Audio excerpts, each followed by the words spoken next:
కొంచెం ఇన్ డెప్త్గా వెళ్దాము. Yes. అసలు బ్రెయిన్ చేసే పనులు ఏంటండి? బ్రెయిన్ ప్రాసెస్ చేస్తుంది. మనం ఇప్పుడు మన బాడీ అంటే మన ఫిజికల్ హెల్త్, మెంటల్ హెల్త్ కావాల్సిందంతా మనకు బ్రెయిన్ నుంచే ప్రాసెసింగ్ అనేది అవుతూ ఉంటుంది.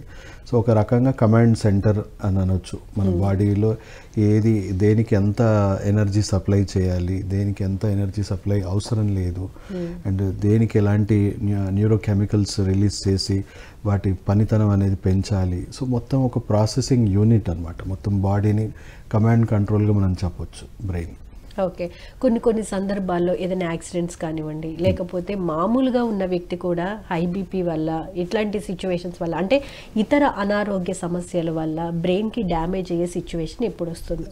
ఇప్పుడు కాజ్ ఆఫ్ డ్యామేజ్ ఇంటర్నల్గా కూడా మనకి బ్లడ్ ప్రెషర్ వల్లనో, బాడీలో ఉన్న టాక్సిక్ ఇన్ఫ్లమేషన్ వల్లనో డ్యామేజెస్ అవుతున్నాయి. ఎక్స్టర్నల్ రీజన్స్ ఏదైనా యాక్సిడెంట్ కానీ, ఇంజరీస్ కానీ అవుతున్నాయి. సో ఏ పార్ట్లో ఇంజరీ అవ్వడం వల్ల ఎలాంటి యాక్టివిటీ మనం కోల్పోతున్నాం. ఇప్పుడు చూసుకుంటే left side of the brain ఏదైతే ఉందో రైట్ సైడ్ యాక్టివిటీ మొత్తం కూడా కంట్రోల్ చేస్తుంది. మన రైట్ చెయ్యి, కాలు ఇప్పుడు మనకి ఇక్కడ సైడ్ బ్లాకేజ్ అయింది లేదా ఇంజురీ అయింది అనుకోండి, దాని ఆపోజిట్ సైడ్ యాక్టివిటీ అంతా కూడా పనిచేయడం పోవడము లేదా పార్షల్గా. కానీ చాలా మంది అనుకుంటారు ఇటువైపు పార్ట్ పని చేయకపోతే అటువైపు అంతా బ్లాక్ అయినట్టు. సో బ్రెయిన్ అనేది ఆపోజిట్ సైడ్ కంట్రోల్ చేస్తుంది. లెఫ్ట్ బ్రెయిన్ వచ్చేసి రైట్ సైడ్ కంట్రోల్ చేస్తుంది, రైట్ సైడ్ వచ్చేసి లెఫ్ట్ బ్రెయిన్ చేస్తుంది. ఓకే. స్పెషల్లీ మనం చూడొచ్చు, ఇప్పుడు ఎవరికైనా రైట్ సైడ్ పారాలిసిస్ వచ్చింది అనుకోండి, లెఫ్ట్ సైడే స్పీచ్ ఏరియా ఉంటుంది. సో వాళ్ళకి మాట పడిపోతుంది. అదే లెఫ్ట్ సైడ్ పారాలిసిస్ వచ్చిన వాళ్ళకి మాట పడిపోదు. సో రైట్ సైడ్ పారాలిసిస్ అయిన వాళ్ళకి మాత్రమే స్పీచ్ ఏరియా బ్లాక్ అవుతుంది. జనరల్గా చూసుకుంటే అంటే బ్రెయిన్లో అసలు ఎన్ని పార్ట్స్ ఉంటాయండి?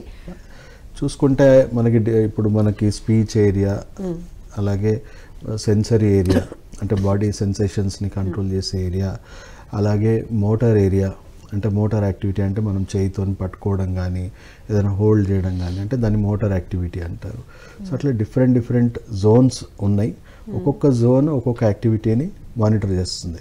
ఇప్పుడు ఎస్పెషలీ స్ట్రోక్ పేషెంట్స్కి ఎఫెక్ట్ అయ్యేది మోటార్ ఏరియానే.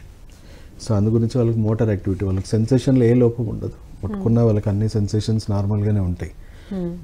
పేరుకి పడిపోయింది, కాలు పడిపోయింది, చేయి పడిపోయింది, కానీ సెన్సేషన్స్ పర్ఫెక్ట్గా ఉంటాయి. సో వాళ్ళకి ఓన్లీ మోటార్ ఏరియాలోనే ప్రాబ్లం ఉంటుంది. ఇప్పుడు ఇంజురీస్ అయిన వాళ్ళకి సెన్సేషన్స్ కూడా పోతాయి. ఎందుకంటే మొత్తం తీవ్రమైన ఇంజురీ అవుతుంది కదా, ఒక ఏరియా కాకుండా ఎక్కువ సివియర్గా బ్రెయిన్ డ్యామేజ్ అవ్వడం వల్ల మనకి పూర్తిగా సెన్సేషన్స్ కూడా పడిపోయింది అనే లెవెల్లో ఉంటుంది. బాడీలో మిగతా ఆర్గన్స్కి ఏ ప్రాబ్లం వచ్చినా ఏ సర్జరీ రూపంలోనూ ఏ విధంగా ట్రీట్ చేసినా ఒక రకంగా, కానీ బ్రెయిన్ అనేసరికి చాలా sensitive area, sensitive part. So అటువంటిప్పుడు ఏదైనా ప్రాబ్లం వచ్చింది అనుకుంటే నిజంగా సర్జరీకి వెళ్తే ఎటువంటి సిచ్యువేషన్ ఫేస్ చేయాల్సి వస్తుంది? ఇప్పుడు ఏం లేదు మా, సర్జరీస్ ఎంత తక్కువ జరిగితే అంత మంచిది. ఇప్పుడున్న సిచ్యువేషన్లో ఒకప్పుడు ప్రతి చిన్నదానికి సర్జరీస్ అని చెప్పుకునే రోజుల నుంచి ఇప్పుడు ఎన్ని తక్కువ సర్జరీస్ చేయగలిగితే అంత మంచిది అనే పరిస్థితికి వచ్చాము. ఎందుకంటే మనకి ఇప్పుడు తట్టుకునే శక్తి సామర్థ్యాలు తగ్గిపోయినాయి. ఇప్పుడు యాంటీబయాటిక్ రెసిస్టెన్స్ అనేది ఒకటి ఈ డెకేడ్ మొత్తం కూడా అసలు చెప్పాలి అంటే పెద్ద ప్రమాదం ఏదైనా ఉంది అంటే అది యాంటీబయాటిక్ రెసిస్టెన్స్. సో అంటే మనకి చిన్న సర్జరీ అయినా, చిన్న దెబ్బ తగిలినా యాంటీబయాటిక్స్ వాడుకునే ఇది నుంచి మనం బయటపడాలి. ఎందుకంటే ఇప్పుడు యాంటీబయాటిక్స్ వాడడం వల్ల ఫంగల్ ఇన్ఫెక్షన్స్ బ్లడ్లో, ఇంటెస్టైన్స్లో వచ్చేసి చాలామంది చనిపోతున్నారు. 3లో 2 చనిపోతూ ఉన్నారు.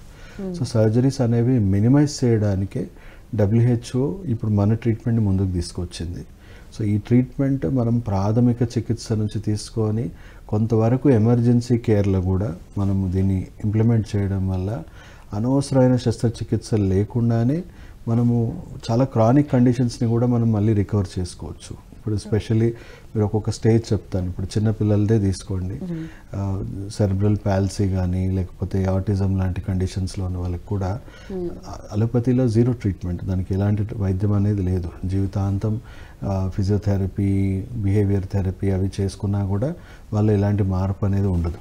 బట్ అక్యుపంక్చర్ థెరపీలో మీకు స్టెమ్ సెల్ థెరపీ ఇవన్నీ కాంబినేషన్లో చేయడం వల్ల బ్రెయిన్లో కొంతవరకు మళ్ళీ రీజనరేషన్స్ మొదలయ్యి వాళ్ళలో కొన్ని డెవలప్మెంట్స్ వస్తున్నాయి. కొన్ని కేసెస్లో పూర్తి రికవరీ కూడా కనబడుతూ ఉంది, కొన్ని కేసెస్లో పార్షల్ రికవరీ అవుతుంది. అంటే ఓవరాల్ అసలు రికవరీ లేని కండిషన్స్లో కూడా మనం రికవరీ తీసుకురాగలుగుతున్నాం. సో అలాగే చూసుకుంటే పక్షవాతం కానీ లేకపోతే ఈ ట్యూమర్స్ కానీ ఇలాంటి కండిషన్స్లో కూడా చూసుకుంటే అక్యుపంక్చర్ ఈ న్యూరో కండిషన్స్లో, బ్రెయిన్ రిలేటెడ్ కండిషన్స్లో మనము నొప్పికి ఎలా నంబర్ 1 ట్రీట్మెంట్ అని అనుకుంటామో అలాగే ఈ కండిషన్స్ కూడా ఇది ఒక రకంగా నాడీ వ్యవస్థ మీద పనిచేసే ట్రీట్మెంట్ కాబట్టి నంబర్ 1 ట్రీట్మెంట్గానే పరిగణిస్తారు.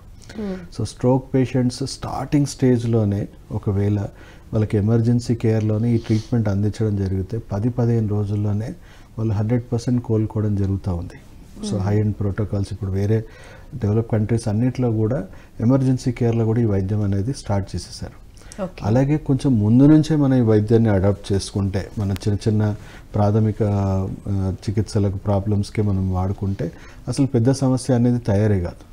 మనకు స్ట్రోక్ లాంటి కండిషన్స్ కానీ ట్యూమర్స్ కానీ ఇలాంటి కండిషన్స్ రానే రావు. సో ప్రాథమిక చికిత్సలోనే ఈ వైద్యాన్ని ఇంప్లిమెంట్ చేయాలని WHO ఆల్రెడీ 194 కంట్రీస్ని గవర్నమెంట్స్ని ఒప్పించుకుంది.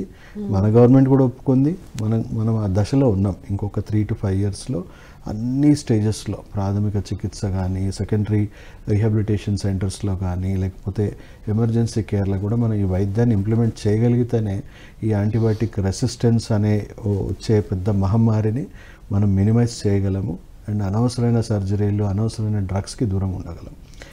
సో మనం చూసుకుంటే ఈవెన్ పెద్దవాళ్ళకు కూడా ఇప్పుడు నా దగ్గర చిన్నపిల్లలు 2-3 సంవత్సరాల పిల్లల నుంచి మొదలుకొని 95 ఏజ్ వాళ్ళు కూడా నా దగ్గర ఉన్నారు పేషెంట్స్.